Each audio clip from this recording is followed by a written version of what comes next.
Good morning, everyone. We are back today with the Big Purple Blob Morning Show, and I'm super excited to be on this episode. I am Parent Coach Angie with Empowered Parents, Empowering Daughters. And today we have joining me reading teacher Katie, and she's going to introduce herself and then she'll send it back to me so that I can let you know what we'll be chatting about today. Great. Well, Angie, it's so good to be on here with you too. My name is Katie. I work virtually with children who are having difficulties reading.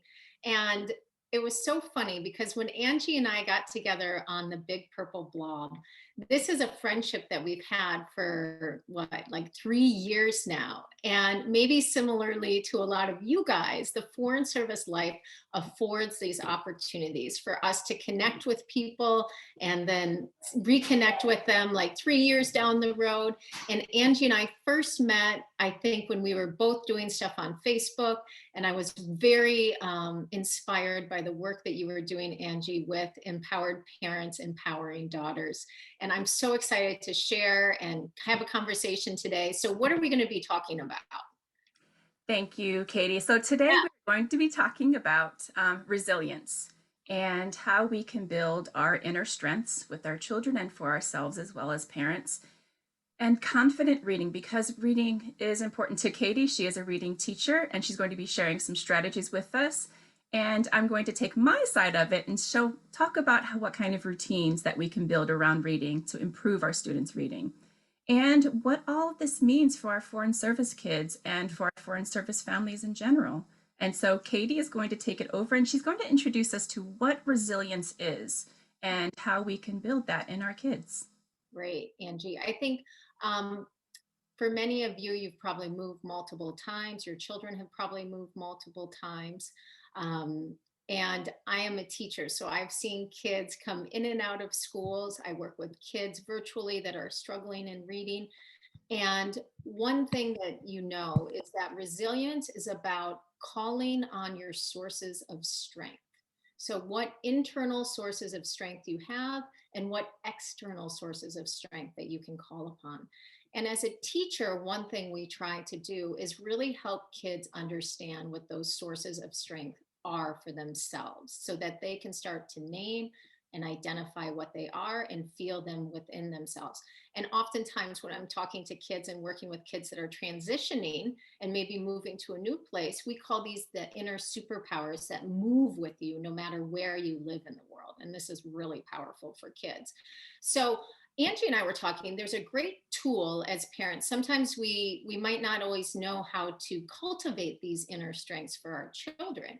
But there's a great tool that we wanted to share today, and I'm going to share my screen really quick. Well, I don't want my email box shared here, just a second.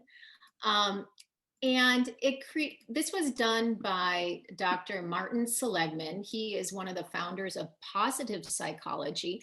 And what it was it was a 3-year study across culture, across religion, across different beliefs, across different race. And what it was looking at is identifying what are those core character strengths that humans have.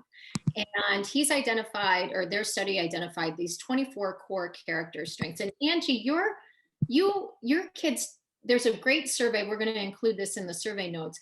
But as your children got older, you actually had them do one of the online surveys that helped them identify their inner strengths. Is that right? I did, and I did the survey myself as well. And the important part of this survey is the fact that it gives parents, it gives kids another tool. It gives you a bigger vocabulary. How do you describe these strengths? We sort of know ourselves pretty well, right? But when we have the words that sort of describe those things that we know about ourselves, it helps us to focus on that. And the interesting thing about inner strengths and interesting thing about knowing ourselves is that what we focus on grows. And so when you have that vocabulary, you can really focus in on it. And just an example, when we first bought our Nissan Xterra a few years ago, I thought we're buying this Nissan Xterra just because it's super cheap and I've never heard of it before. And it's silver, it's sort of toned down, it's not really, loud, not ostentatious or anything. But then once we bought that Xterra, everywhere we went, they're like, there's another gray Xterra. We actually started playing a little game. Whenever you notice another Xterra, the kids would give us a little, punch buggy, give us a little tap on our shoulder. There's another one. There's another one. And what we noticed was that it was everywhere, but we hadn't focused on that before. So we just hadn't picked it Mhm. up.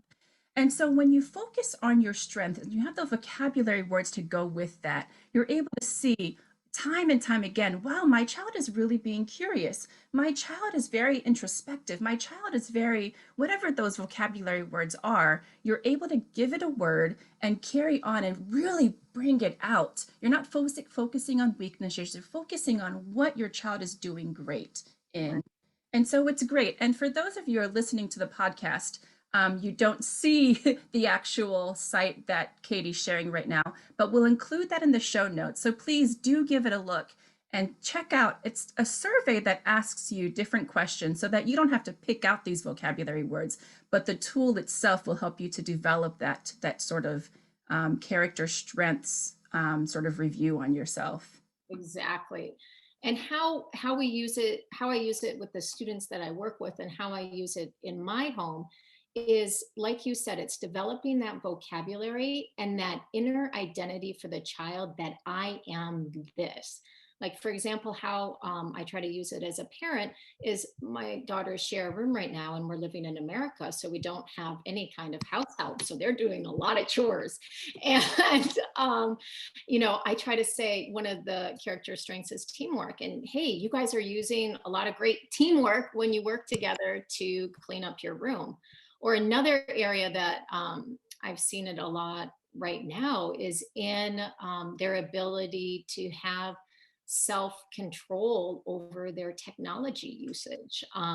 That's another character strength that we're trying to encourage in our daughters because I don't know about you guys, but with virtual school and technology, sometimes it can just become like all day they're on their tablet or they're on their device. So helping our daughters think about, okay, how am I feeling if I'm on the computer or on my technology all day? I'm not feeling very great. It's better for me to get outside and run around a little bit. So how can you develop that self control? Are you going to set a timer for yourself?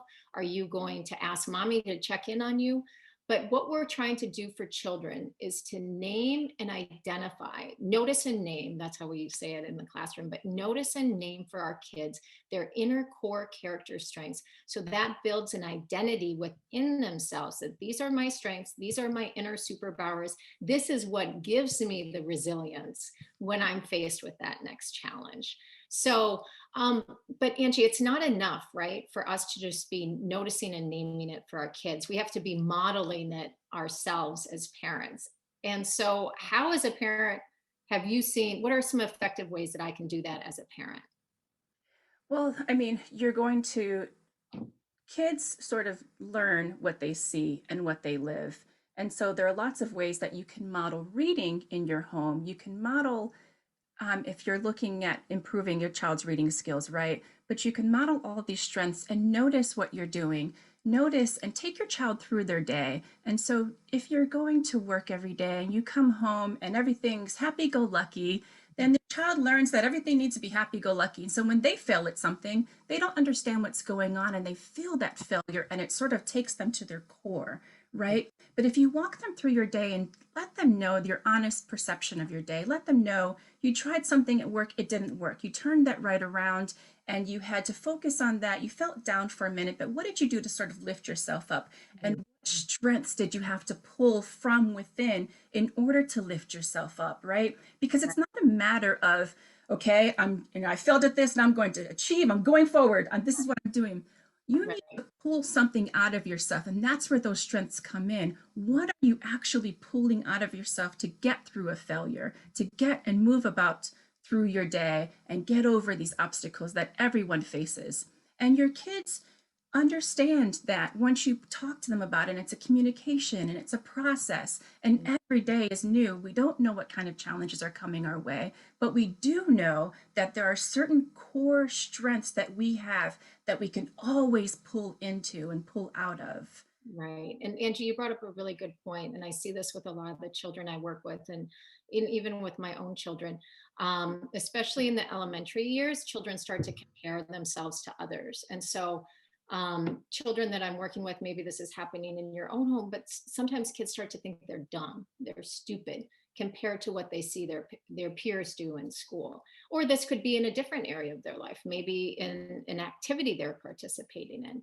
So what happens is a child starts to feel if something is hard or I'm failing at something, then that means I'm not good inside, or I'm dumb, I'm stupid.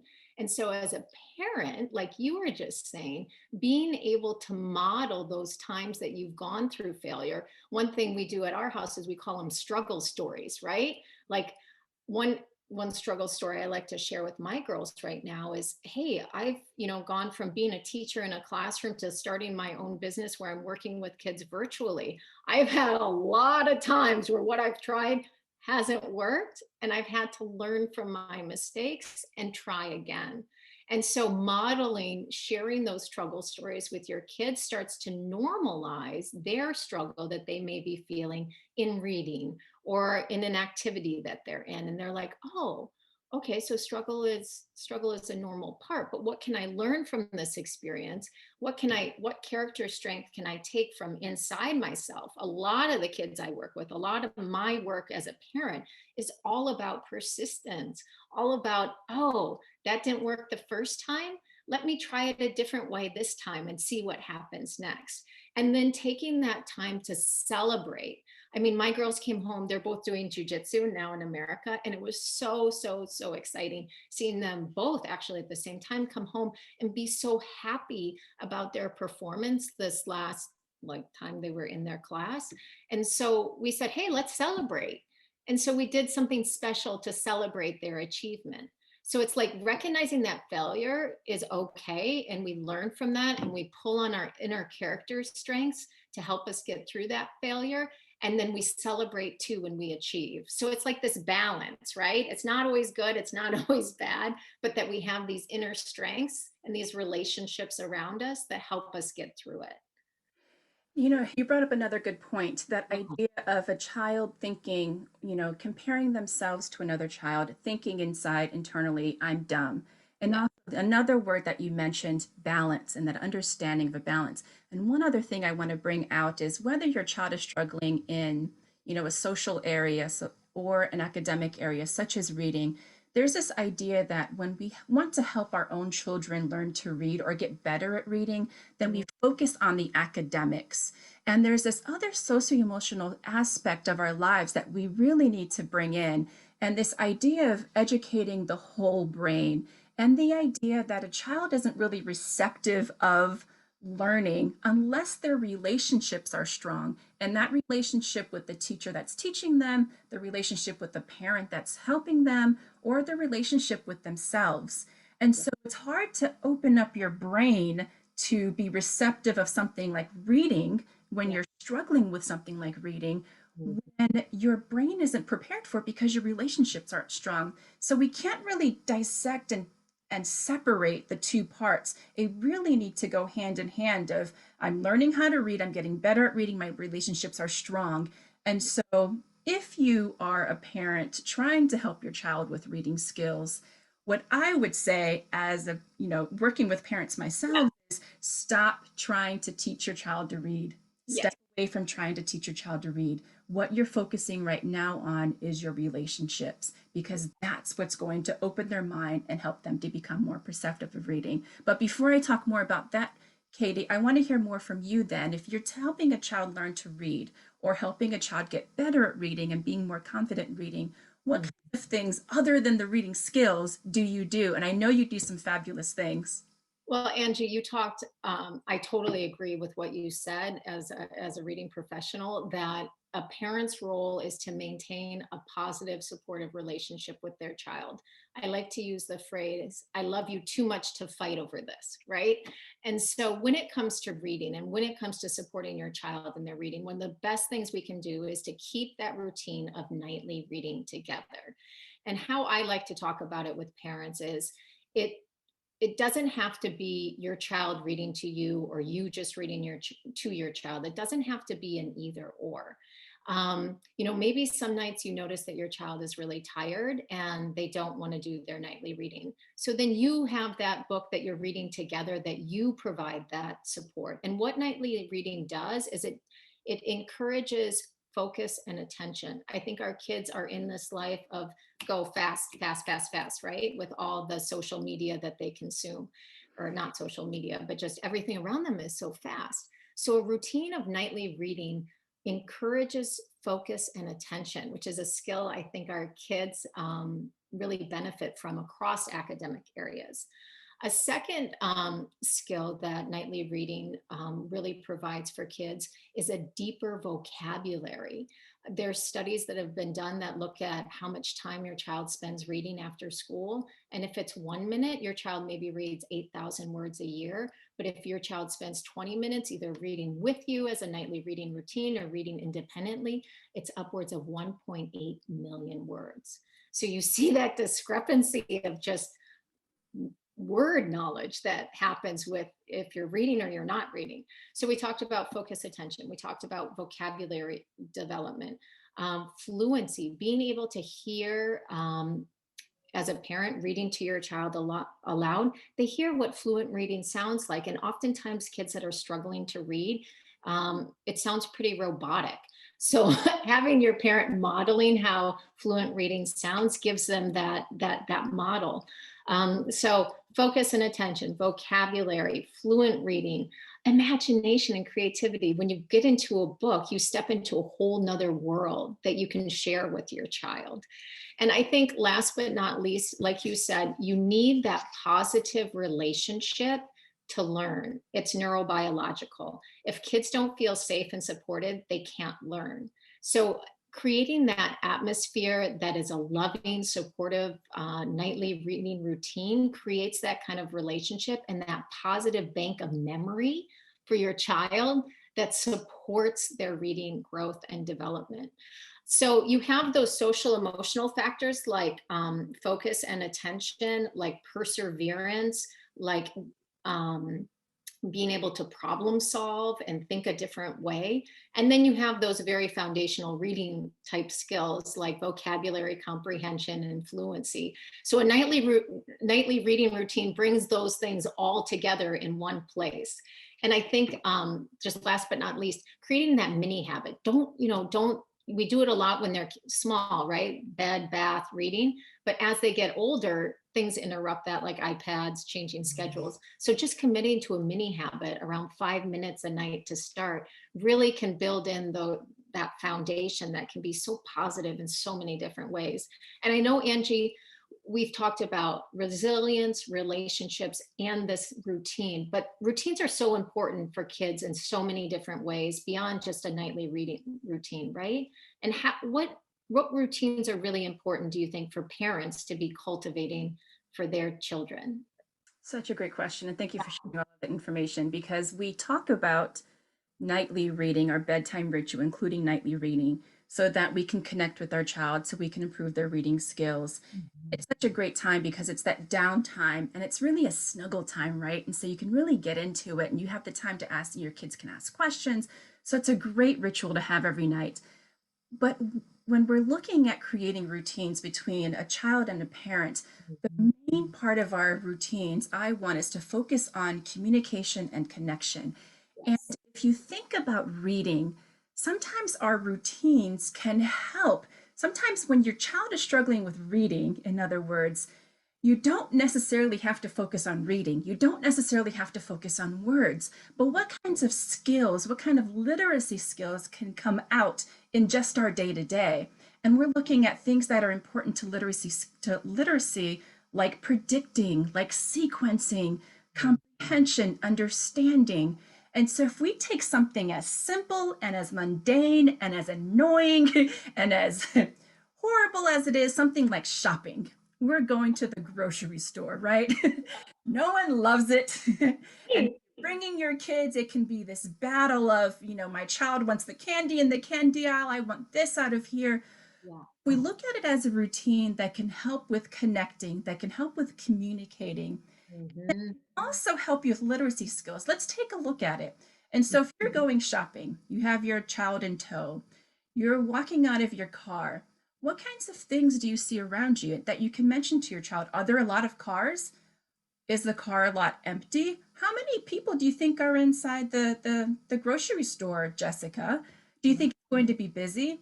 Is it around the time of a holiday? Is Easter on its way? What kinds of things do you think we'll be able to find in a grocery store? They're making predictions the same as they would make a prediction looking at a cover of a book. What do you think's going to happen? This is a picture of a bunny rabbit on the outside of your book carrying a basket of Easter eggs. What do you think this book's going to be about? The same as your experiences in your day-to-day life, that you can have those skills built in where your child is just always thinking, and that prediction is there, and that pattern, that routine sort of builds that neurological connections that your child knows. When I see something, I think about it, I'm curious about it, and then I think I know what's going to happen, and that's an important part. Then once you get into the grocery store, what kinds of lists do you have to follow? And that could help a young child learning to read. That could help a child become organized, Mhm. knowing how to decipher. I'm looking for wheat bread, so I know that my wheat bread has different tones of brown. What am I looking for visually? And that's important to reading as well. So taking something as simple as shopping can become something that's focused on developing literacy skills. And the same thing for something like laundry sorting, another job that moms can't stand. Yes. Got to be done. Your child, no matter what age, can help you out in that process. And that is also going to be building literacy skills because you're matching socks. What's important in reading? Visual discrimination. And so you need to be able to know, how is this sock different from that sock? So they're analyzing, even on a very obvious, boring sort of way, but what's happening in their brain is they're getting those habits developed. And that's why if you visit your child in kindergarten, they're doing all this sorting, they're doing all these little activities, not just so that the teacher can have a break while they're in circle time, right? They're Right. doing these things because it prepares you for literacy building. And so Yeah. all these little routines that you can build throughout your day, focus on them and do them mindfully, because not only is it calming your child and helping them develop independence and all of that, but it's Right. something that you don't think about. It's also helping your child with literacy skills development because you have the summarizing, you have storytelling. And then what did we do today? Mom, today we went to the grocery store and we had to get sausage and bread, and Yeah. we had to come back home. We had to sort the clothes. I did the socks while you folded the shirts. And that's summarizing their day. What do you do in reading? You're summarizing that story. So when you expect a child to pick up a book and know all of these skills automatically from just reading, it's not going to happen as quickly for some kids. So you build that throughout your day, and those routines can be magical in terms of connecting, communicating, and then helping your child build those academic skills as well. That's going to prepare them in their school day. So if a parent has a child who's struggling with reading, step away from reading skills and Yeah. focus on literacy skills and the actual things that need to happen when your child is reading. It's not just decoding.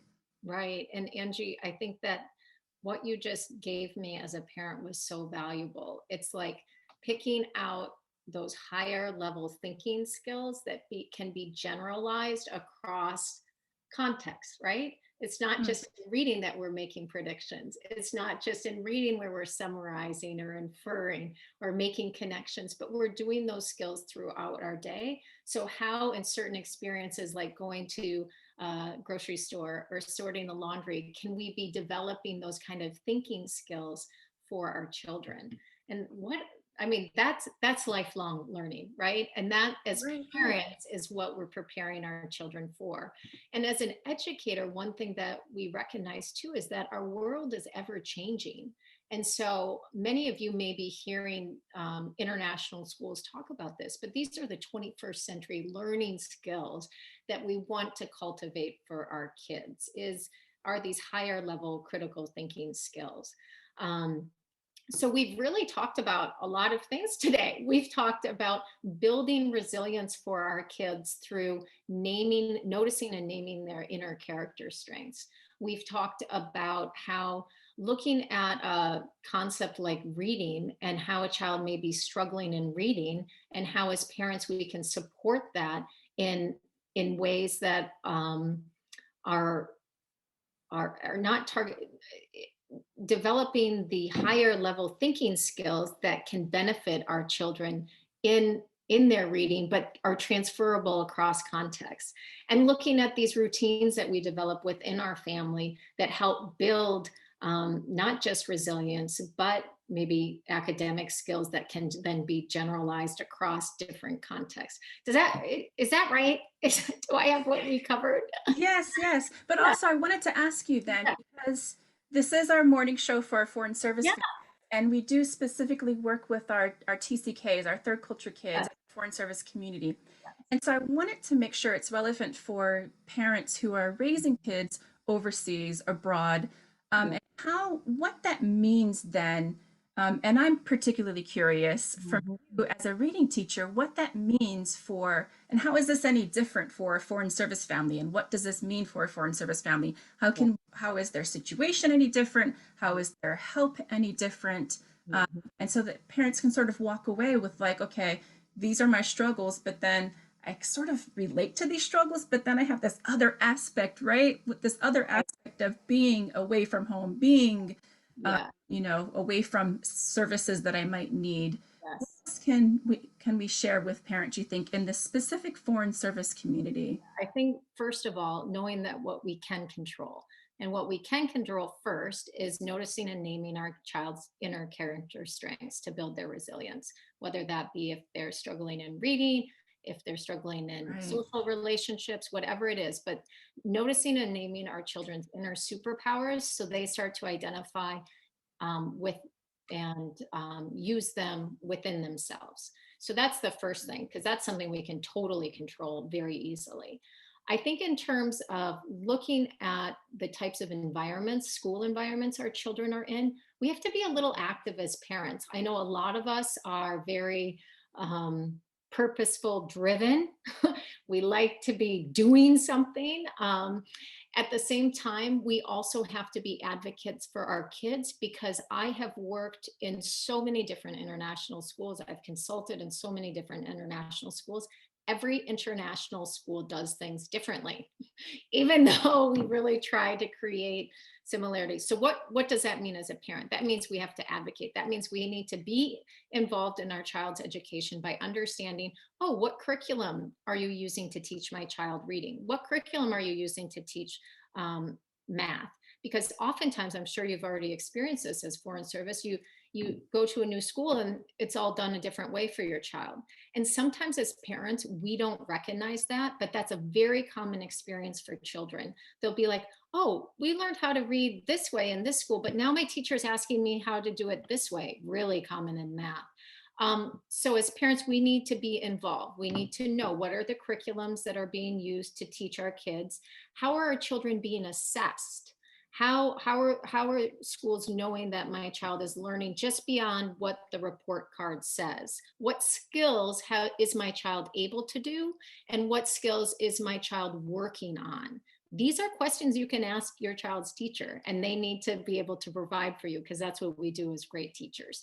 Um, so, first, things we can control: noticing and naming our children's inner character strengths to develop those inner superpowers. Number two, be involved in our child's education. Understand how our child is being taught and how our child is being assessed. What are they able to do? What are they working towards in all curriculum areas?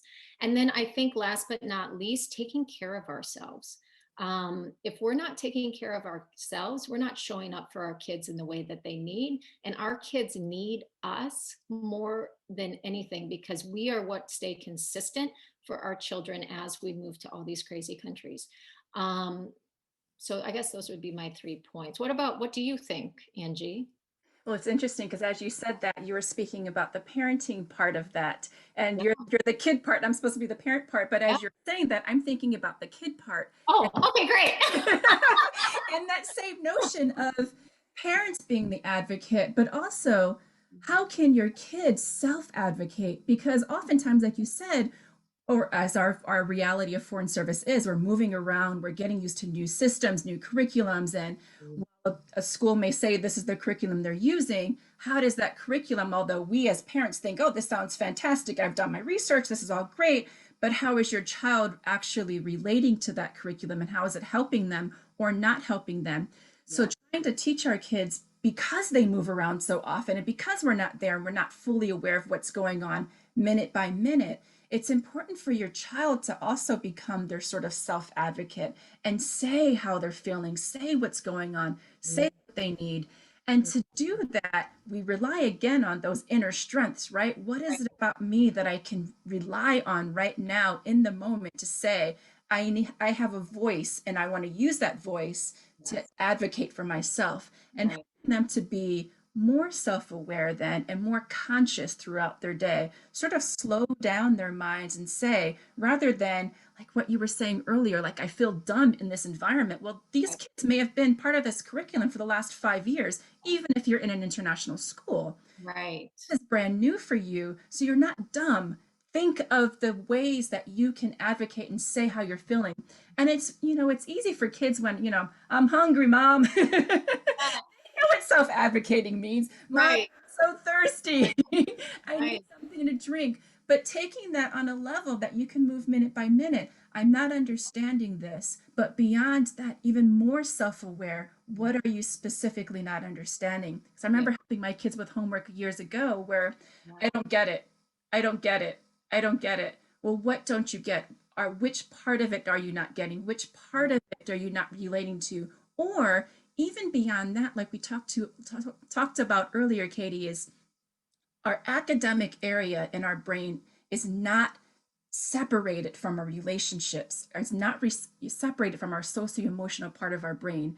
And agree. so if you're sitting in class, you don't have any friends, you Mm, can't relate to the teacher, you don't feel connected, you don't feel like you're being heard. How mm, can you then go forth and talk about a book that you're supposed to be reading and talk about or focus in on your academics? It mm, has to go hand in hand. So yeah, help your child learn to speak out. I really feel uncomfortable in the classroom and my brain's not really working right now as like I know it could be working because I'm nervous. And so I can't get beyond that. And your child can advocate for themselves and get that voice out there to let people know I'm struggling and this is what I'm feeling in my body. This is what I'm thinking. And this is how I think I might need to sort of rely on you as the adult in my environment. exactly. One phrase to build on what you're saying too is this is I try to teach my students this. This is the part I understand. This is the part that's confusing to me, right? So the Hmm. child can self Right. advocate. I understand this part, but this part is confusing to me. And I think that social bit too, where you're feeling like you don't have any friends and you don't fit in for kids is so hard. And one of the things I try to do with my kids and with the students I work with is what are you looking for in a friend? What are the qualities that you're looking for in a friend? So again, they're self-advocating for themselves, right? So that they can feel Exactly. empowered for themselves. And I think your point about like teaching your kids how to be vulnerable too and be able to say like, oh man, like I mean, I did this on a phone call, and this is the modeling bit we talked about before. I was totally zoning out on a Zoom call. I was in this class and totally zooming out. The teacher called them, I mean, me as an adult. And then I had to say, oh, I'm so sorry. I was playing on my phone. I didn't get it. You know what I mean? But, you know, same kind of thing. We're modeling that for our kids. So hopefully they can also be able to say, hey, I'm feeling, you know, I'm zoning out because I'm feeling uncomfortable, I'm feeling not connected. Can you help me? So it's all connected, all everything we talked about today. We have to be Right, right. modeling what we want to see our kids doing. Right? Right, Yeah. exactly, exactly. All right. Well, how much time have we been talking? A long, long time. We're so sorry, you guys. So let's just summarize. What are the key points? The Yes. key points. From my end, I want parents to know, first of all, you're amazing. Keep yourself strong so you can show up for your kids. And we talked about noticing and naming our child's inner character strengths so they can start to identify and know those are their inner superpowers. We talked about creating routines. We focused it very in on the context of reading and how creating nightly reading routines and as parents supporting some of those social emotional higher level critical thinking skills are what we can be focused on as parents. And then we just talked, what did we just talk about then at the end And there? then specifically what all of this means for your foreign service kid or your third culture kid who's, brand new in environment and trying to deal with academics and fitting in and learning all of that. So Yes. a lot, you guys. Yeah, so we'll put some show links. So explore some of those resources and please continue to tune The in. reading teacher is coming out of you. Well, that's my dyslexia coming out. Keep tuning in to the Big Purple Blob morning show, which we are doing every Wednesday. Different partners, we're all working together. And ask us your questions in the question box. We'll put a link to that too, because we want this to be as meaningful and as purposeful for parents as possible. Yes, we do. Thank you so much. For listening to the Big Purple Blob Morning Show. It has been a pleasure to share our stories with you. Now, we want to hear from you. Tell us your story or send us your questions and comments about the show. Our email, as well as the resources mentioned during the podcast, can be found in the show notes. Lastly, if you found this episode helpful, please share it with others. And remember, we are here for you.